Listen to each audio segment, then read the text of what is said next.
હાલમાં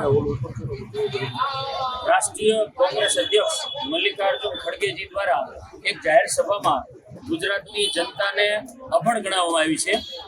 ગુજરાત એ મહાન સંસ્કૃતિ, સંસ્કાર અને પ્રગતિનો પ્રતીક છે. આ ભૂમિ મહાત્મા ગાંધી અને સરદાર વલ્લભભાઈ પટેલ જેવા મહાન પુરુષોને જન્મ આપ્યો છે.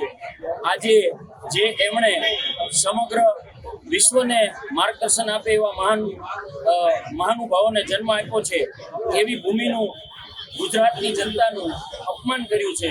જેના ભાગરૂપે સુરેન્દ્રનગર ભાજપ પરિવાર દ્વારા આજે 1 કલાક માટે ધરણાનો કાર્યક્રમ આપવામાં આવ્યો છે.